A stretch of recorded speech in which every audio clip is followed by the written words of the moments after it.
আসসালামু আলাইকুম। বিকল্প ধারার চিন্তাভাবনা সবসময় মাথার ভিতরে কাজ করে।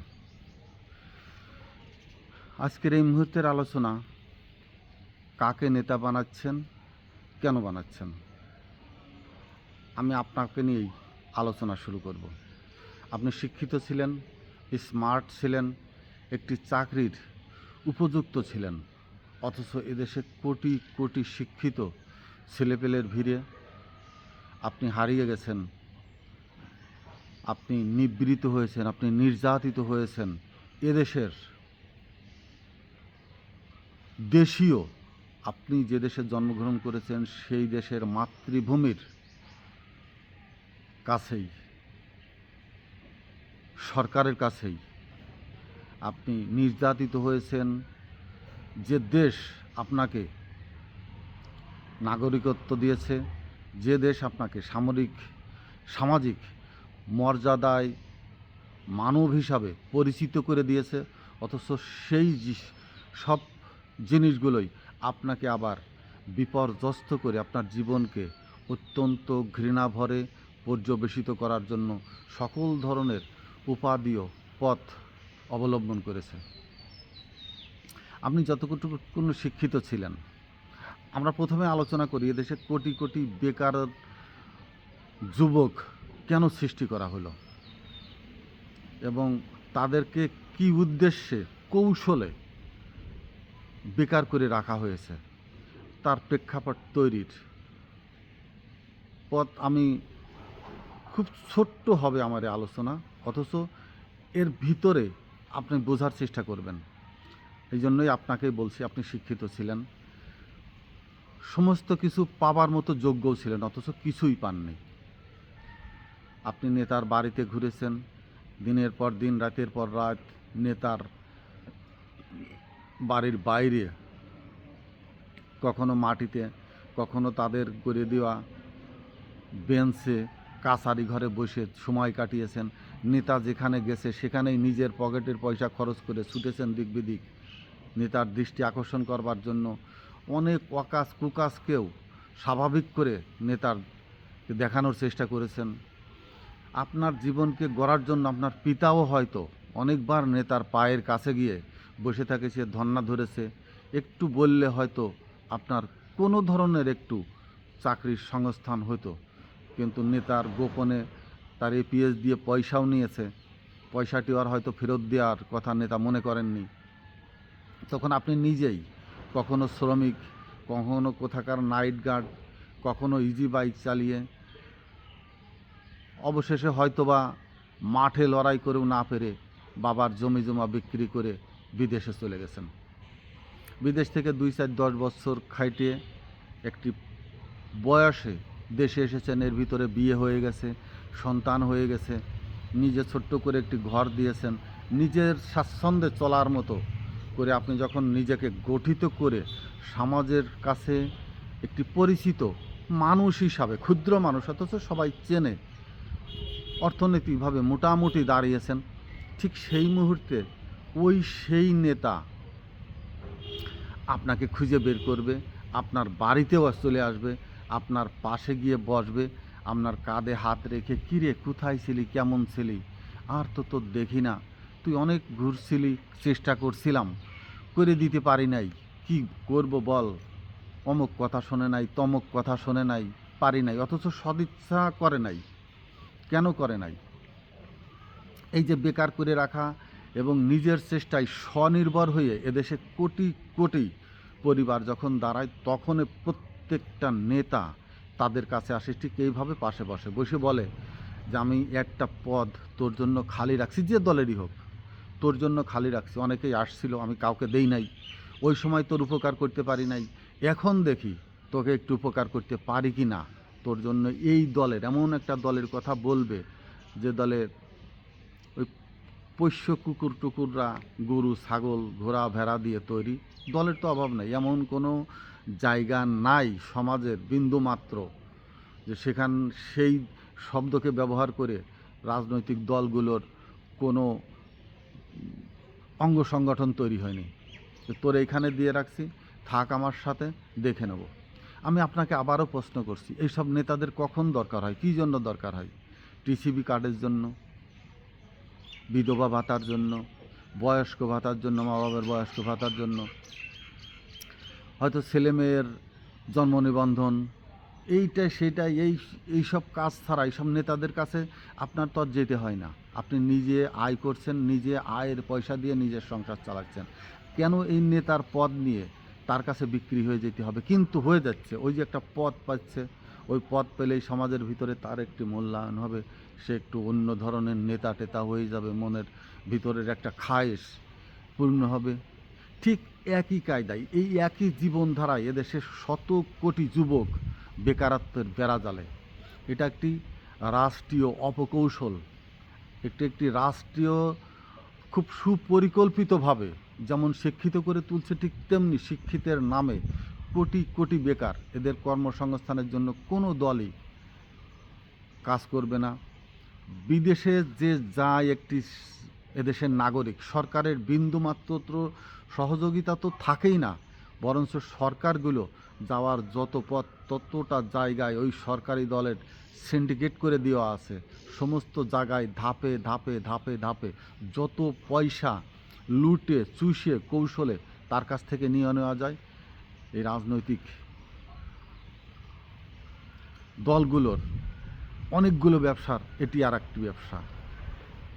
এই যে যুবকদেরকে তৈরি করে রাখা যায়, পরবর্তীতে রাজনৈতিক দলগুলো এদেরকে মিছিলে মিটিংয়ে বা তাদের রাজনৈতিক সমাবেশের সামনে সপরিবারে আইনে বসিয়ে তাদের মা বাবা ভাই বোন সবাই, তুই অমুক দলের নেতা, তুই আমার দলের নেতা, লোকজন আনতেই হবে, তোর পরিবার যেন কেউ বাদ না থাকে, আরও এলাকার লোকজন নিয়ে আসবে। অর্থাৎ একেবারে পুরোপুরি দাসত্বের ভিতরে ঢুকিয়ে দেয় এই রাজনৈতিক সংগঠনগুলোর দলীয় পদ পরিচয় বিক্রি করে। তাদেরকে কীভাবে সুকৌশলে এই রাজনৈতিক নেতারা ব্যবহার করছে তার প্রেক্ষাপট আমি তুলে ধরার চেষ্টা করছি।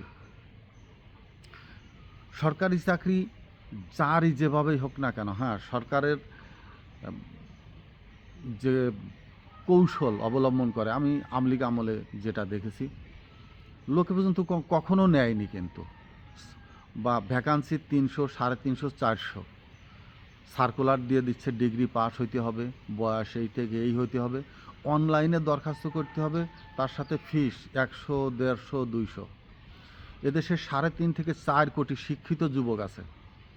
এই 3 থেকে 4 কোটি শিক্ষিত যুবক মায়ের ছাগল বেচে হোক, নিজে নিজে আমি পুরোপুরি সাক্ষী, রাজমিস্ত্রি সেন্টারিং মিস্ত্রিদের সাথে যুগাইলের কাজ করে দিয়ে হোক, যে কোনো কাজ করে শ্রমিকের কাজ করে দিয়ে ওই টাকাটা নিয়ে সে অনলাইন খরচ দেবে 300, 350, 400 টাকা, আর ওই ফিসটা জমা দিয়ে সেটা দিয়ে দেবে। এই 4.5 কোটি টাকা, 4 কোটি বেকার যুবক যদি 300, 400 বা 100 করেও ফিস দেয়, কয়েক কোটি টাকা সরকারের ফান্ডে জমা হলো। ওই যে অনলাইনে করছে তো করছেই, ওই পর্যন্তই শেষ।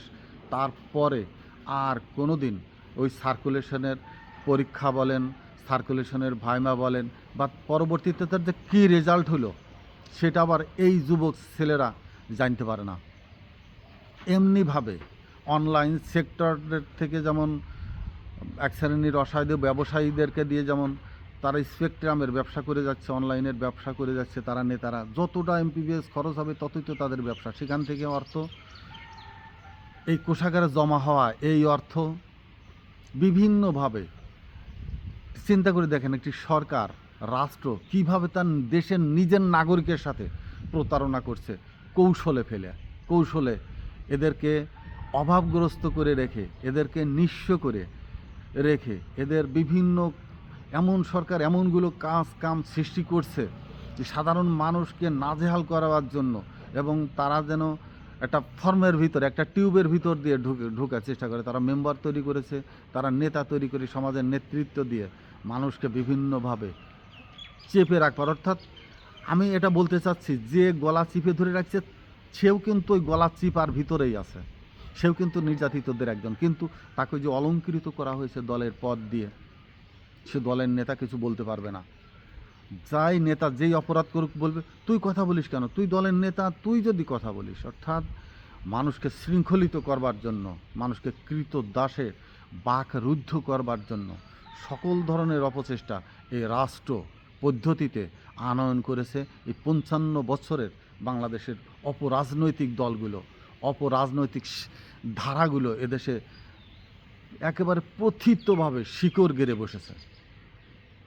আমি ছোট একটি উদাহরণ দিয়েছি সেটা যদি আপনি পর্যবেক্ষণ করে চেষ্টা করে দেখেন যে কিভাবে এই বেকারত্ব যুবকদেরকে আর এক ধরনের নেশার ভিতরে ঢুকিয়ে দেওয়া হয়েছে। হ্যাঁ, এখানে দৃশ্য অদৃশ্য হাইড রেখে আরেকটি কাজ করা হয়। এটাকে সম্ভবত নেগো একটা ফান্ড থাকে দুই দলেরই। আমি প্রধান দুই দলের কথা বলবো, আওয়ামী লীগ বিএনপি। এদের প্রতি জেলায় একটি নেগো ফান্ড থাকে। এই নেগো ফান্ড বিভিন্ন বড় বড় প্রতিষ্ঠান, ব্যবসায়িক প্রতিষ্ঠান, মিল কারখানার প্রতিষ্ঠান যারা আছে বা ব্যক্তি পর্যায়েও এরা গোপনে, অত্যন্ত গোপনে চাঁদা দেয় দলীয় ফান্ডে। তারা নিজেদেরকে নিরাপদ রাখতে সেখানে জমা হয় এবং কেন্দ্র থেকে যেমন আমার 15 বছরে বাংলাদেশে উন্নয়নের নামে যে অর্থ আত্মসাৎ করা হয়েছে, ঋণ করা টাকা আত্মসাৎ করে নেগোর মাধ্যমে একেবারে তৃণমূল পর্যায়ে, খুব বেশি না, তারা 1000 কোটি টাকা মেরে খেয়েছে। আর তৃণমূলে যে মিছিল মিটিং করেছে তাদেরকে মাসে হয়তো 200-500 টাকা ধরিয়ে দেওয়া হয়েছে। ঈদ আসলে তাদেরকে কিছু পয়সা ধরিয়ে দেওয়া হয়েছে। ওষুধপত্র, বিভিন্ন সুযোগ সুবিধা সে ফান্ডগুলো আছে দলীয় কায়দায়।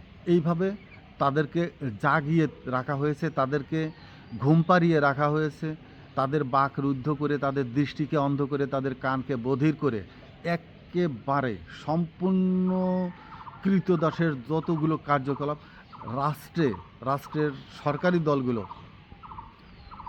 সুচারুভাবে এই কাজগুলো করতে সক্ষম হয়েছে।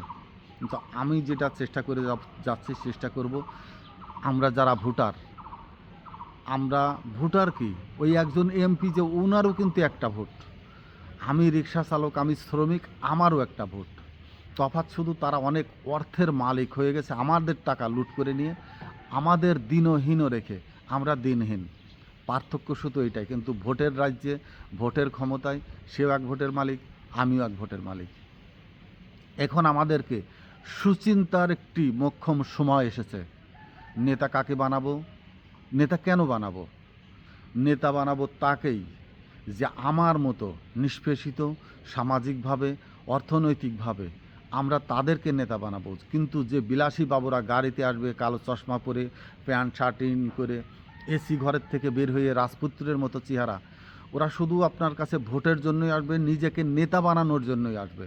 অতএব নেতা কেন তাকে বানাবেন, কিসের জন্য, তার কাছে কিসের আপনার দায়বদ্ধতা? কোনো দায়বদ্ধতা নেই, পদপদবি নেওয়ারও দরকার নেই। আপনি সাধারণ নাগরিক হিসাবে নিজেকে নাগরিক সুবিধা যেগুলো আছে সেটুকু বুঝে নেওয়ার জন্য সোচ্চার হয়ে দাঁড়ান।